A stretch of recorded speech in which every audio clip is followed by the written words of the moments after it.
Was poppin', was poppin', was poppin'. Welcome, Nicky and Moose. I'm Nicky. That's Moose. What's up, Moose? What up, y'all? And welcome to episode 106. And in this episode, we are talking about regimen versus spontaneous. We're talking about the business of podcasting. We're talking about proud to pay campaigns, how to hire. So all these different things, it's jam-packed. Moose, how are you feeling about this episode? Yeah, creative entrepreneurs breaking the rules to do business different and sometimes better. It's always a good conversation. So yeah, it's going to be good. Let's get to it. Let's get into this intro. Two kids from Queens, cut from a different cloth.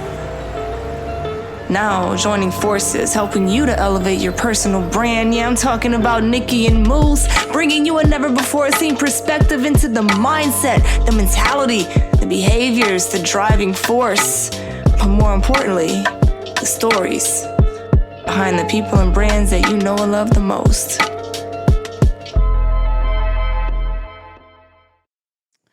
And of course, this episode is powered by ECAMM Live, the #1 all-in-one streaming platform, which also allows you to pre-record your video, your audio, allowing all these different transitions, animations, the whole nine. You could produce your whole podcast show right within ECAMM Live, and we are offering a 14-day free trial by going to www.nickyandmoose.com/ECAMM. And we love you. Shining on the W's. Yes, always. Of course, Moose, how are we feeling? Man, I am doing well, rested, and I feel good. It's been I was really concerned about this last week that we were at, just because there's so much going on.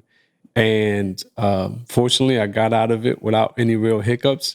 So that was huge for me. So I was a little worried. It was like a lot of big events. You know, those weeks when you got like a lot of stuff lining up and you're like, wait a second, did the whole month just fall on one week? Yes. And sure enough, that's what it was for me. But nah, man, things are great. I'm excited to record with you, and it's going to be great. That's good. I'm tired. I'm not going to lie. This is a travel day when we are recording this, so just came from ATL for me speaking at Podcast Boot Camp with David Shands and Sean Kennel, and then also, of course, the UOU book tour. So that was all good. It was all fun, a lot of connections, but yeah, when I travel, it's like barely any sleep. So yeah. It is what it is. Yeah, a busy trip, I should say. Yeah. It was great. Let me say this before we officially start. So this is the semi-official. All right, it's semi-official. I've been seeing the DMs, people. We're not really going to touch on the Kanye shirt situation. Okay, don't want to do it. It's Kanye. Okay, that's all I'm gonna say. It's Kanye. I was trying to find a clip where he was saying certain things about being a leader, and I was going to flip it, and then I was just like, leave it alone. Leave it alone. This is just one of those. Yeah, I don't know. I don't feel right with this one. I tried, people. I'm just say this. I tried. I sent something, Nicky, on the low. I sent her something on the low. I was like, hey, check this one out. And then she just put a thumbs down. Yeah, I was I'm not interested. I don't know. But I will say this, though. Kanye and his, I don't want to call them antics, but just the way he lives his life, it is not going anywhere. It's not going to change. It's not going to go away. We as a people just have to get our priorities right and just really be mindful. I don't know why we really feel pulled. I mean, he's not the only person, of course, that's doing stuff like this out there, but something about what he represents and stands for. I know when he does something, everyone's like, whoa. Well, they rally behind it pretty big. So, yeah, I don't think it's going anywhere, y'all. Yeah. Go ahead. Let's light this candle, huh? Okay, so here's the thing. I'll lightly touch on it. Lightly. I just lightly touch on it. All right. Yeah. I'm all for freedom of speech and saying however you want to think. Nothing is right or wrong as far as what we express, right? Now, my whole thing is, as a leader, you know what you represent. You know the responsibilities that you hold. And though his explanation was interesting as far as like saying that Black Lives Matter is a statement that's obvious, so he's making another obvious statement. I just feel as a leader, you should know what you should, like, you know what rattles the audience. And so I don't know if this is one of those things that something's coming up and he's trying to rattle the audience, but that's all I will say to it, because it's just one of those things that, like, I don't understand. I don't understand. And y'all just need to, I think it's Click interview with Kanye West where he breaks down why he wore the shirt. And for those people who are listening and may be confused of what the shirt is, he wore a White Lives Matter shirt, I think in Fashion Week somewhere. And it got a lot of press. It got a lot of press. Got a lot of people upset. Speaking that, like, and it's just one of those things, like, what do you expect from a person who's has a pattern of doing these things? So I don't know. I'll leave it at that. I can't do nothing more. Trying to stay Kanye friendly. Right. But let's get into this episode. There was a clip from Ghazi, who owns Empire Records. We went over him last week, and there was this clip that I was dying to have on. We just couldn't find a rhythm for it.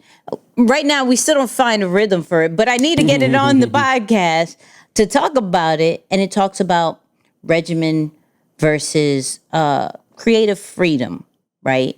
And what is needed, what is not. I'm a creator. Moose is more of the structured businessman. So it should be a good conversation. Let's hear what he has to say. Wrong with a conventional life. It's just not for me. I don't want to do the same thing every day. The regiment is what gave me the backbone for success. But the regiment would have suffocated my success if I lived under the veil of regiment. So it was a good backbone to propel me forward. But at some point, I wanted to live with a level of spontaneous creativity that I can just do whatever I want when I want to do it. Talk about it. Moose, what are your thoughts? Yeah, I mean, I think we can't ignore the fact that he says the fundamentals or the regimen is what got him, to where he is. And I agree with that. I do believe that it's kind of the quintessential quote or cliche saying of what got you here won't get you there. So I do understand that, where in the beginning you have to discipline yourself and follow a routine and not just do things whenever you feel like it, simply because you're just not that good enough. You're not that good yet. You have to work through the kinks of getting started and mastering something. But eventually you do get to a point in your craft or in your field, in your niche, where you really rise above the tide. You stand out for having put so much time and effort into it all that you can get away with not going or following the very strict routine of doing it this way every single time, because at some point you miss out on the next best thing when you're too rigid to your routine. So I've experienced this relatively closely, or similar to what he said. So I do understand what he's saying. And I think for those of you listening, you really just got to decide, have I mastered my craft yet? Have I mastered the thing that I want to be known for? Or am I still in the infancy stage of really trying to get this thing down packed? Because if you haven't, then routine is the path that you need to follow. I hate to say it, but you need to get your 10,000 hours in. You need to put your time in the gym to really develop that discipline muscle to be able to master a craft at the most fundamental way. And then beyond that, if you have mastered and you're on the other side, you might want to start dabbling around with something a little bit different, because the next best thing could literally be just on the other end of that routine. And you've been following it for so long that things start to lose their flavor or their color. Everything just kind of feels the same way because you've done it the same way for so long. So I can see both sides of it, but I do think it's a timing thing depending on where you are in your experience and even in your career. Do you think that, because you said mastering your craft, do you think that mastering your craft solely keeps you on the regimen and the schedule and a system? That's the only way you can master your craft? Yeah, I think there's just a certain discipline. There's a certain amount of time that needs to be dedicated towards something. And this is where I say sometimes learning things through the negative, it's another way to actually master something. You do it so much so that when it doesn't feel right, you know that's not a part of your formula. It's like, wait, I know that this is not right, or I'm unsure if it's right or not, but I know for sure that this part shouldn't be involved. Like it doesn't make sense for, say, credits to be in the middle of the movie. No, this is not right. Something tells me otherwise. So I will say in the beginning, it just takes a while to get those kinks out of your process to start to really finding a feel for maybe the standard way of how it's supposed to be done, and then your way for how you're going to make an imprint on how it's going to be done your way, or what you're going to do differently other than the industry standard. Okay, that's fair. That's fair. I think, I don't know if I could agree with mastering your craft first before the spontaneous things, because I think like part of mastering your craft is finding your own voice to it as well.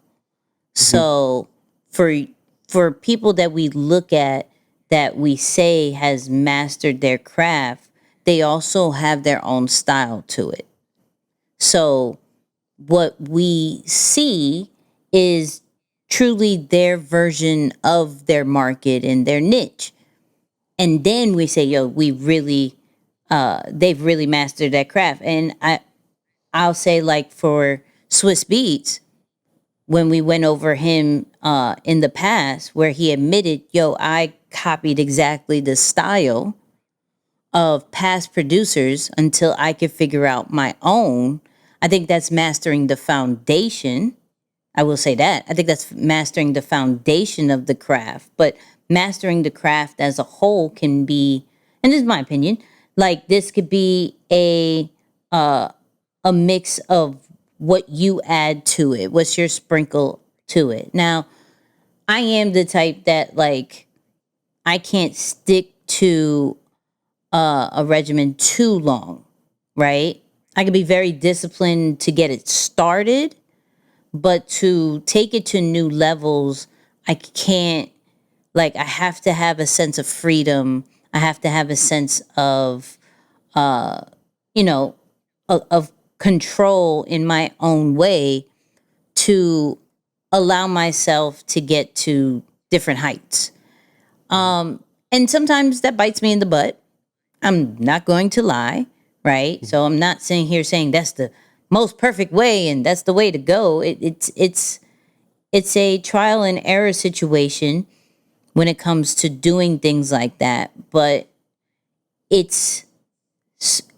I don't want anything to feel like a task. I think in the beginning of, as we are, figuring out what we're trying to do as careers, as, just life purpose, you're going to do things you don't want to do. And it's going to be task after this, tedious, and it's just super routine. And you have to do that. Absolutely. Right?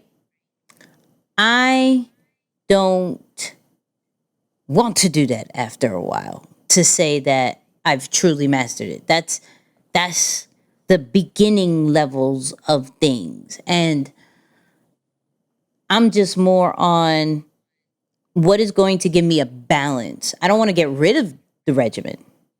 I don't want to get rid of it. I want to honor it to a certain point, to then give me wiggle room to see if this works, if I could break this or if I could break that. If not, I go right back to it and figure out a whole new formula to plug and play my own style while staying true to the foundation. But yeah, I can't only stick to the regimen. That's just boring. Yeah, no, 100%. 100%. No, and that's why I said you got to reach that point where you graduate from the routine. It actually hurts you or hinders you when you don't move on from your routine, because you miss out on opportunities to innovate and make something uniquely yours. But in the beginning, yeah, I do favor that routine or that regimen, just because if you think about it, most people, when they start, the one thing that holds them back is that they don't have that very specific thing or the clarity to just pursue one thing with all their might. It's because I just think about it, even in my own career, I was just debating between so many different things. It's like, man, what about fitness? I was an athlete in college and I still have a desire to stay in shape. I remember when I stopped playing sports, I was like, I just don't want to be out of shape. Like I'll just do anything so that I just don't get out of shape. Like I want to stay this version of me for as long as I can. So I was like, man, what about something in fitness? And I was like, nope, I'm too shy, too introverted. I will probably never take pictures without my shirt off. So that won't work. It's like, oh, what about real estate? So you know what I'm saying? I'm just saying, like, I think everybody in the beginning of a career, they're having to pick between so many different things, and they might nibble in some of them, but you don't get that mastery until you commit to one thing and say, you know what? All right, I might need to do something on the side to pay the bills, by all means, but I got to commit to this one thing to master it, at a level that's strong enough for me to make a stamp on it. And then I impose my will or bring in some creativity. So but again, overall, I think what he's saying is spot on. You need it to start. And then once you master it, you need to break it to get better. There's just no way around it. That's the only way I see it. I like that. That was good. I like that bar. Break it. Break it. So this next clip, low-key, I've been very obsessed with LaRussell in the recent weeks. Just because it reminds me of the Nipsey Hussle kind of teaching, right? And shout out to Earn Your Leisure. They did a great interview with him and admitted that, yes, I've gotten a majority of my teaching from Nipsey Hussle. Like, he studies the game. So really dope, right? In this clip that we're going to bring up, it is that Proud to Pay campaign that we've spoken about on this podcast a few times, but he does it a bit different. So he sells his merchandise, everything from music, merchandise, and events, more on a pay what you want basis than necessarily setting a price, right? And some people would think, okay, well, could you lose money? People could pay $1 in that whole nine. And so we got a clip and we're going to break down of his whole model of pay what you want, offer-based situation with merchandise, and his thought process behind it.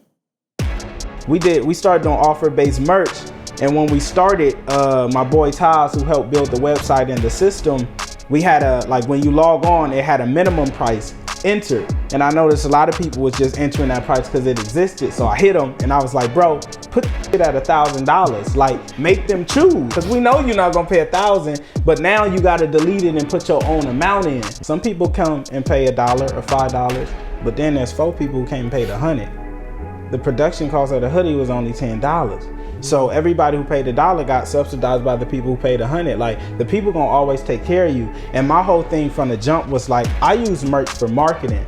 So my goal was like, even if I only make $1 off each, my plan was to sell $1 million.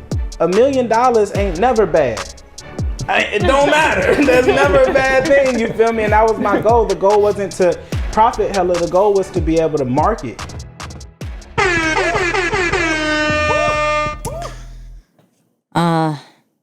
As I always like to say, I think that's genius. Okay? I think that's genius. In so many different levels. One, I'm a community-based type person, and the fact that you are creating a model that is for the people and really trusting them based off the credibility that you've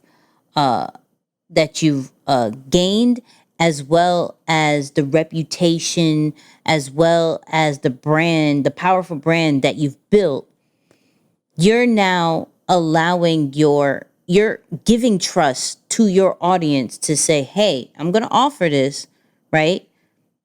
I'm going to meet you where you are, but I still believe that this is going to be profitable, right?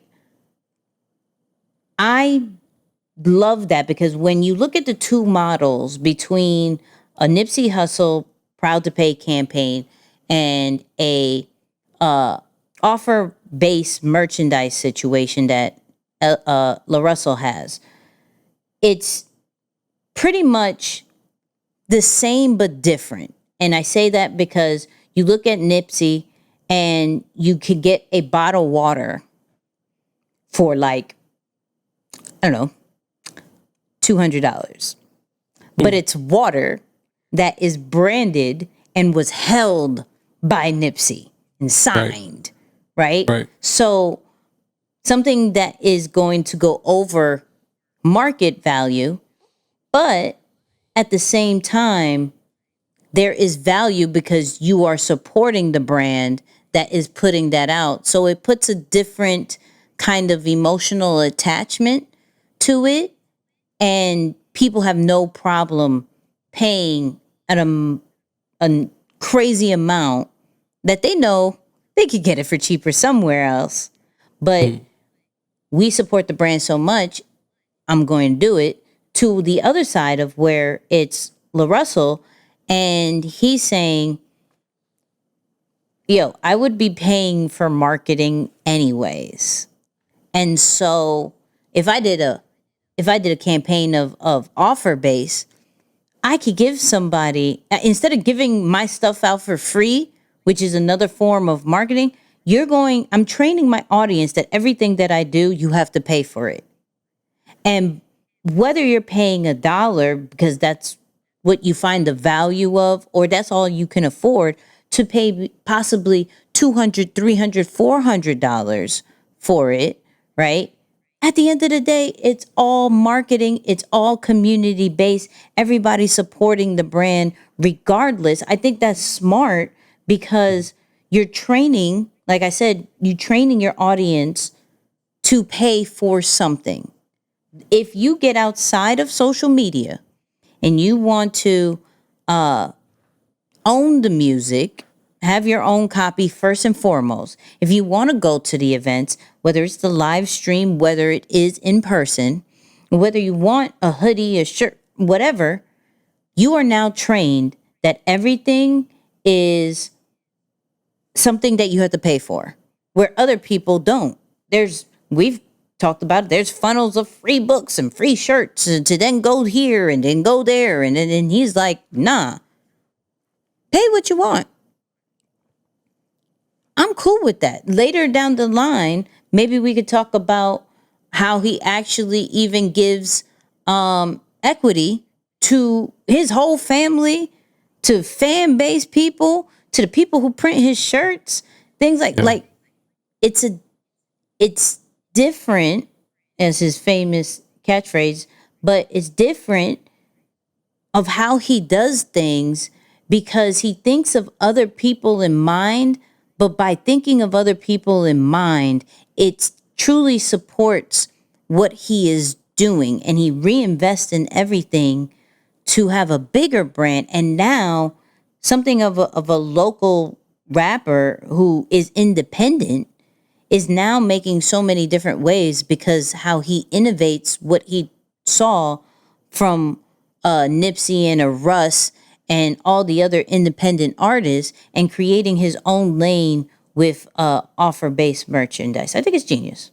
Yeah, no, I love what you said. He gives me, I don't know if it's the comfort or the swag, but he gives me big Toby vibes. Yes. I'm like, I see, it definitely reminds me of Toby. So shout out to Tobe. But it's crazy, man. I don't know how it happened, but maybe a week or two prior, there was an ad of his that showed up on my timeline. I was like, wait, this dude is having concerts in what looks like his backyard? I was like, what is going on? I was like, wait, let me just check this out. So I go on his page. I'm like, wait, he has a ton of followers. Like, this is not just someone who's doing something super, out the blue. This has been happening for a while. Actually, the ad I saw, I think it was him with two of his boys recording in the garage. Like it would look like a crazy music video. And then I went on and I started seeing, I was like, oh, this is a movement. So it was dope to see him on the interview with, the guys with Earn Your Leisure shortly thereafter and see it come together. But I mean, I think you covered it obviously in a full spectrum. The part that I want to speak to is just the psychology, although very subtle, but there's an element of psychology that happens in branding and marketing and as well as business in the simple change of him saying, hey, put it at 1,000. Right? It's so subtle, such a very small thing, but it immediately removes the barrier out of the person's mind that there's a certain limit or value that you place with any and every hoodie, right? Because most times you expect to pay $40, $60, maybe $100 for a hoodie. So when you go on there and you see that the value is as low as $1, there's a certain perception that goes into your mind about, well, man, if I pay this dude $10, I'm doing him a favor. Right. Versus if I see it at 1,000 and I bring it down to whatever it may be, there's a certain psychology that goes through your mind. You might feel a little kind of douchey by going from 1,000 to $1. It's like, really, dude? Like, what are you doing? So I love the psychology, although very subtle, but I think it makes a big difference in the person's mind or the consumer's mind as they're going through the process of supporting their favorite artist. Now, I don't have too much experience on this, but I'd be curious to see what happens as he becomes more mainstream, if the same approach will continue to work for him by not putting almost like a bottom tier or a limit to how low you can go. But overall, I love the psychology behind setting it at 1,000. That's the first thing you see. So even if you go whatever low, he's still benefiting because his expense or his cost is only $10. Yeah, like I said, I think it's genius. I do agree, and hence why I left that part in where it's like you see the 1,000, you're like, whoa. But I can put it on anything I want. But I feel weird.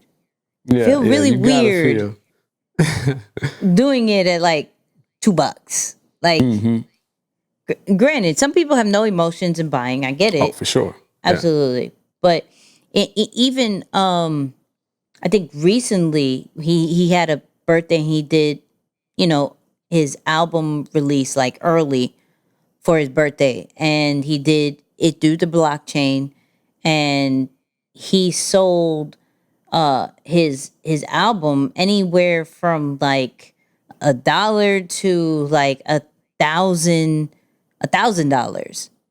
And sold multiple copies of it to where it goes based off the same model of Nipsey is like, you can get it from Apple and iTunes and Spotify and that whole nine. But if you truly support, you'll come over here, you'll get early access, that whole nine. And in that interview with Earn Your Leisure, Rashad was like, yo, why don't you create that same situation?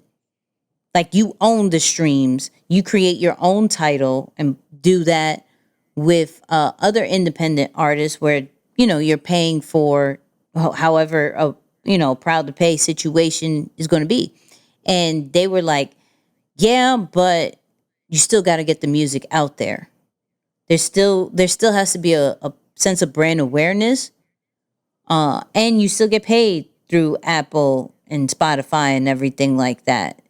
This is an extra bonus. So you would be taking away a stream, a revenue stream, if we were to just take full control of the music, where we're taking advantage of the brand awareness, we're taking advantage of the revenue stream, and we're creating a separate revenue stream by giving our digital copy early to people and saying that they particularly own this album for a certain piece of equity, depending on what level they bought it on. Yeah. I'm like super obsessed with that situation because I'm now in a mindset of how do you do both? Like, how do you, just like he does the brand awareness, but still having that community piece, still having that support situation, and making money through the support, and not everything free, super paid, free. Do this. But how he, and anybody just look up LaRussell, how he controlled the events as far as doing it in his backyard. Now he's doing it in a few venues and going outside and everything. But the residence situation that he has, where people will put in an offer and he can accept it or not.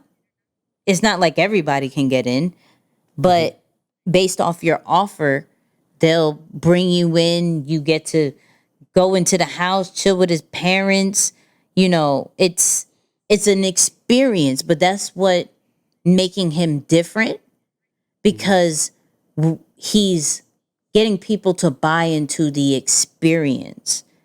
And especially in this digital world, when physical products isn't as common as it was before, you're going to want to figure out the best way to give a brand experience that people will pay for, rather than just going with what everybody else is doing and selling this digital product, selling that digital product, and that whole nine. And even the merch, how can you do it in a different way? How can it be a different experience? So I love LaRussell. I think it's super fire. Creators breaking the rules. Yay! May have to call it that. Write that down. I like that. I like when you drop little bars. The title? That's like that. Yeah. Drop that. Good. So let's talk about the business side of podcasting. So I was watching this podcast, right? Okay, clearly. And shout out to Mandy, right? We covered Mandy before when she actually separated from the Joe Budden podcast, right?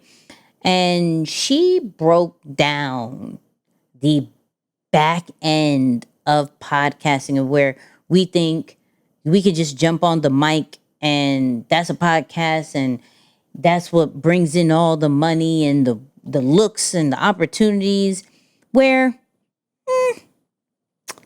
not so much.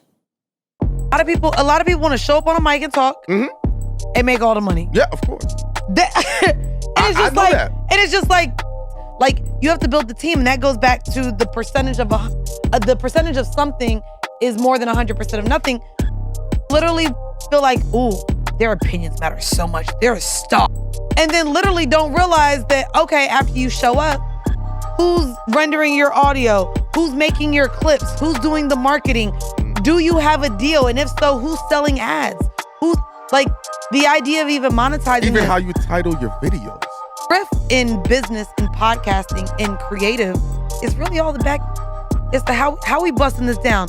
Because how we busting the money down 50-50 I like if the way she workload is talk. 90-10.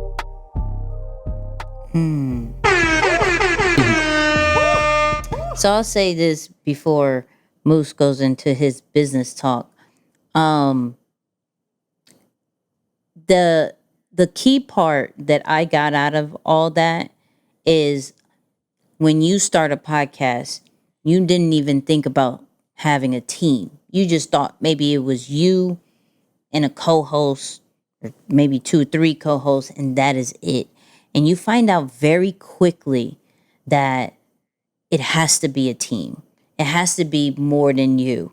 You will get drained. This is why some podcasts actually stop, because we don't even consider all the different needs and different positions there are in creating a successful podcast.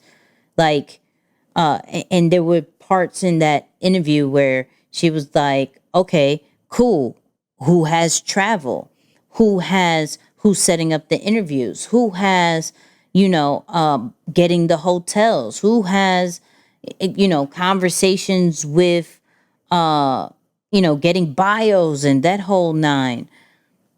So these are things that we are not considering, and that's what doesn't get talked about loud enough, right? It doesn't get talked about as far as the true work of podcasting. And we've had multiple people come on here. We've spoken ourselves about what it takes to do a podcast. But I was, and I won't say the name, I was at a recent training, and the person was showing how many downloads they have, right? And kind of the what it took, multiple episodes and all the clips on YouTube and things like that. And then goes, but don't get discouraged. Even though you don't have a team, you could do this too. And I said, that's a lie. Stop the cap. Like, that's a complete lie. To get thousands and thousands and thousands of downloads with multiple pieces of content everywhere, distributed everywhere, that really takes a team. And so it's almost lied to when you're saying, okay, all this, but you know what? You could do it too. No, you can't. Not without a team. You could do it once you have a team. Once you have, because we have someone who does our show notes. We have somebody who edits our clips. We have somebody who distributes on TikTok. We have somebody who distributes on Instagram. We have systems that distribute on all the other ones. We have paid for education. We have we're investing on somebody who's going to be doing research, and so that could get off of our plates. Anything that takes up majority of the time, I just bought something that will allow me not to think about titles no more. Like, there's a lot of things that seem very small that add up, that if it is not taken care of or discussed about, it's, you're kind of like, wait, what? I just thought I got on the mic. Oh, I just thought I could turn on some lights, keep it moving, and I come back next week and that's what it is. There is a lot. And if I'm scaring some people from doing podcasting, I'm going to say good, because it's not meant for the weak, right? It's not like, it's really a true business within itself that you have to spend time and you have to give energy to. And if you don't, it will be left on the wayside. Those are those podcasts that get only a couple of hundred listens and things like that, and wondering, why is it not successful? Well, because you're still doing everything, or you haven't discussed on how to delegate, what it takes, what are the resources, what are the tools, right? And it's just something that I don't want to hide as far as, it's easy. You could do it too. You could do it too if you're good at managing a team. You could do it too if you are good at building a team. You could do it too if you're really great at delegating and recognizing when you're supposed to let things go, right?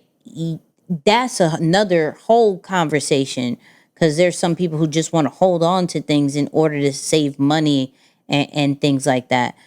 It's like, no, give it up. If you're trying to be successful, let go of the money, because it'll come back once you reinvest correctly. Mm-hmm. Yeah, no, that's well said, man. I mean, I think recording is just such a small portion of the operation of a podcast. So when you think about this segment here that you all are watching, that's probably the smallest portion of work that goes into the full experience or what it takes to operate a podcast. It's a lot like professional sports. The game is a very small segment of what we see that goes into the preparation that each of those athletes have to fulfill or kind of go through so that they can perform, right? It's like, I used to think about it even when I played sports. My season might have been 3 months, but I trained for 8 months. It's so lopsided, the amount of work that goes in on the back end or behind the scenes, so that you can enjoy such a small portion of it all. So I agree. And quite honestly, that's a conversation that I had to have with Nicky, right? When I came to you and said, hey, I've been thinking about it. I don't know. Although in the beginning, we were like, hey, come on, hoorah, let's do this together, 50-50 no matter what. And then it got to a point where I was like, honestly, it doesn't even make sense for this to be 50-50. There's so much more work that you have to do in editing and just everything digital, as opposed to my portion of the work, which is fulfilling whatever it is when it comes to our recording and the live show and any negotiations that may happen when it comes to some form of business deal. So it's like when you compare that level of work, and again, that's why you hear me over the last, consistently over the last 3 to 5 episodes, I said, stop taking things personal, address your insecurities and heal, so that these types of conversations with you and your business partner or whoever your co-host may be can be very simple dialogues and not some form of, oh my God, you're backstabbing. How could you? Why would you? It's just addressing the facts. And that's why I like what she said, right? How are we going to do 50-50 if the workload is 90-10? That's the reality. That's just a fact. And so if that is the case, you just have to be prepared to have that conversation. Now, I've always said it, the business has to be addressed up front. And because we're in a new creative world where business doesn't stay consistent for 10, 20 years, you have to talk about, well, what happens when something changes in the landscape of what we're doing? So we started a creative business. It's a creative endeavor. We agreed to these percentages based on the operational expenses and all that. Great. The metaverse comes along. That adds a whole new layer to the business of what you had previously. What happens in that situation? So I think that's another element of quote unquote business development or navigating the business realm of the creative endeavor that a lot of us are not really talking about or we're not really taught on how to do. So I think just simply put, I will say that talk about business early and often. And after you do so, because it's a creative endeavor, try to talk about what would happen in case of 1 or 2 scenarios, like an innovative, next level thing that happens or the next chapter. What happens when we enter that chapter? How will that affect what we're currently doing? I think between those two scenarios, it starts to give us a better picture of what we're getting into. And we don't just do things for the fun of it. We're like, man, podcasting. Yeah. Like, no, there's a lot that goes into it. And like you said, not to scare people, but really to educate you so that you don't start and stop. And so that you don't start and fail. These are the things that you'll eventually have to figure out at some point. Agreed. So if you think about starting a podcast or you have a podcast with a co-host, just keep in mind, keep the communication open, and then you'll be good.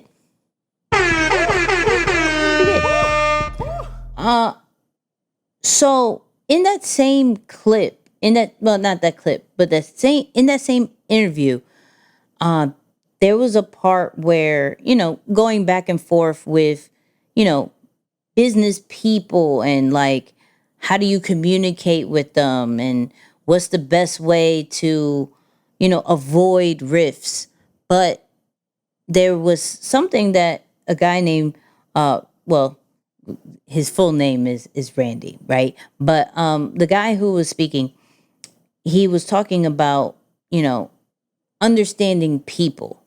And we, used to go hard about talking about the flight assessment in order to understand how people maneuver and think and receive information. So what he said kind of triggered to, this is very true when it comes to business. This is very true when dealing with people that you work very closely with or that you're growing a brand with and building teammates. So this is what he said. I always say this on shows because Sylvia Rome told me this when I was the manager and I was doing. She was like, you have to be a psychologist too. And I would be like, why? And she used my real name, Randy, because you have to know and think about how these other people are thinking. That's the only way it's going to work. If you're thinking about how you think and how it's supposed to go, it's not going to work.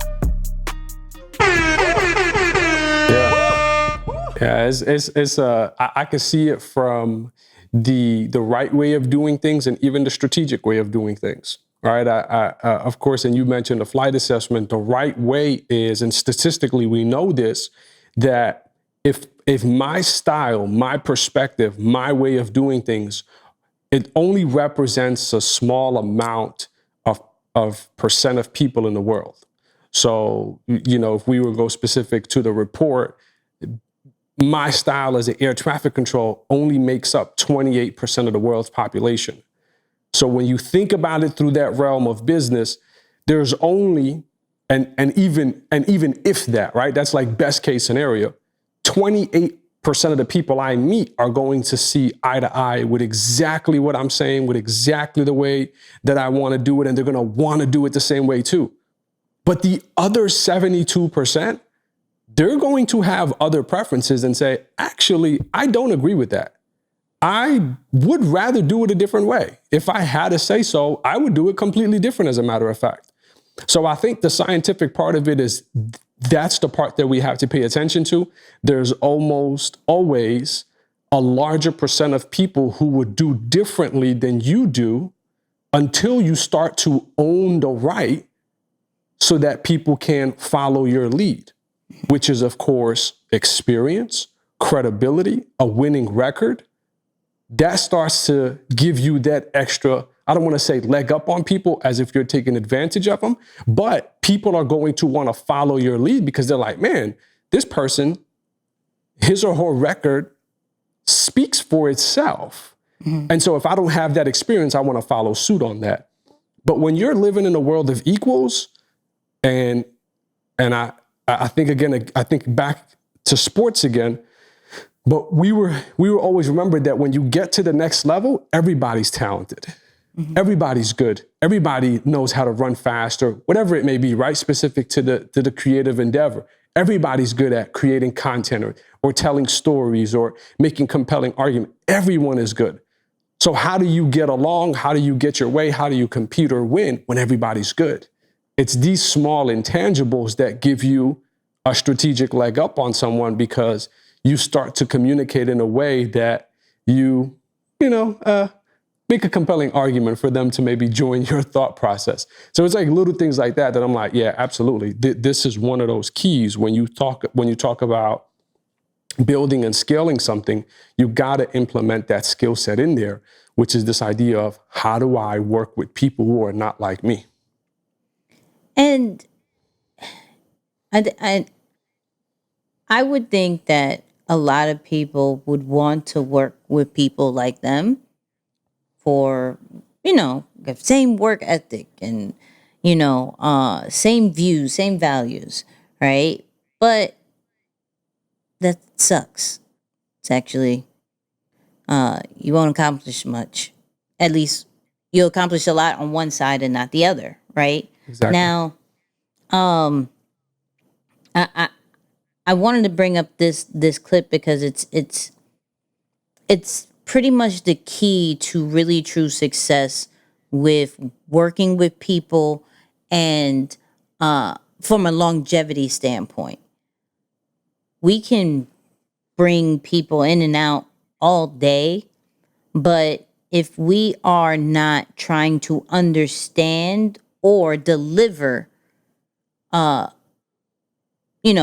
how they want to be received as far as information, how they give information, how they act in certain scenarios, it's almost as if we only care about us and that's it. And you are here for my agenda and nothing of yours. And then it stops being mutual, right? And, of course, when you're working with somebody, especially when it comes from a pay situation, it's more on like, well, I'm giving you a check. Shouldn't that be enough? Right? I've heard that plenty of times. I'm giving you a check. That means I care. No, you're giving me a check because you should.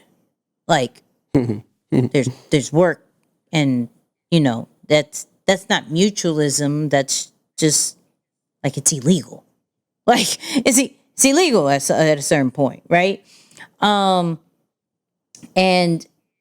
like I'm looking at some of the scenarios that I'm in, and there was one in particular that happened recently, and just on a communication standpoint, like, well, I'm the type of person that like I better express how I think when it comes to serious conversation through text. I'm one of those. I can admit that. The reason why is because sometimes I say things that I don't mean, or I shut down and I just let things go because I just, like, I could deal with the conflict, but if I could avoid it, I'm going to, right? So for me, like, I could better articulate everything that I'm thinking about and want to express through text message. Moose has seen that part of me where it's like, I could say something and it's like, huh? Wait, what? But I could text something in full and it's like, I didn't know, right? But that's all based off understanding and like really assessing a person of who they are, how they act, right? And when you were working in close quarters, you should understand just little things like that for longevity purposes. Now, in the beginning of our podcast and like early on, we used to talk about the flight assessment because that was something that really helped us and then personally me in a team situation where, understanding that, okay, for me in the assessment, I attracted ground crew, yet I'm a whole pilot and flight attendant. And here I am with a whole bunch of ground crew people, which are great for support, but suck from an execution standpoint, right? Besides a few, I'm not stabbing on all of them, right? Don't want to say that. But understanding what are the motives that they may need in order to execute. It took me a while to figure that out, right? And once I figured it out, it's like, oh, I got it. Let's go. Come here with me. Let's do these things together. They're like, oh, okay, let's go, right? But if you're not investing in the tools and the resources like an assessment, low-key plug, flightassessment.com, okay? And you're not doing team meetings and team exercises, and team outings and things like that, you're going to misunderstand each other. And it's not because you don't care. It's all because you haven't invested in the tools and the resources that is going to allow you to understand the team members that you have, the co-hosts that you have, the people that you need to hire. What are you exactly looking for? And that's the only way you're going to understand that is through investing in coaching, in investing in assessments, investing in different systems that is going to allow you to understand humans more, reading books, humans, because we're dealing with humans. So that's why when he said, we have to be a psychiatrist or something to that effect, right? Not the degree wise, but yes, we have to understand humans.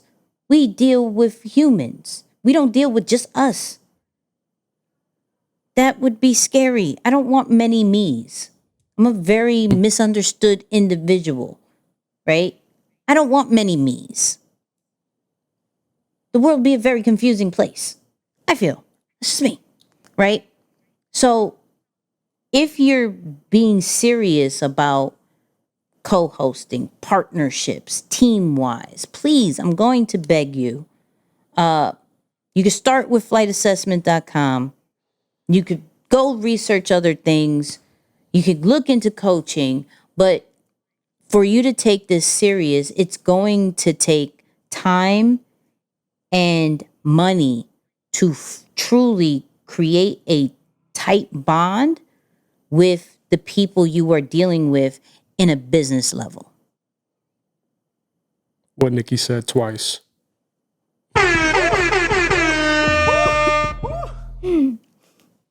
Anyways, I'm just sorry. I felt a little passionate about that one. I apologize. Not really. I don't apologize. But listen, people, we have. Okay, I'm be honest. We had like a plan for the after show. And now, once again, I have a thought process based of something that just happened. So we were probably going to talk about perception. And that perception and leverage on the after show, just because it just hit my head. And I like having conversations with Moose, especially about the perception part. So check out the after show. Comes out on Wednesdays. On Apple Podcasts around 8 p.m.-ish, 8, 9-ish, you know what I mean? So go check that out. Follow us on all social media platforms at Nicky and Moose. And of course, Moose, final words. Yeah, 10 years from now, the success that you have is not going to come from the money you made. It's going to come from the people who you positively impacted. So yeah, money's important, but along your journey, make sure you take care of people.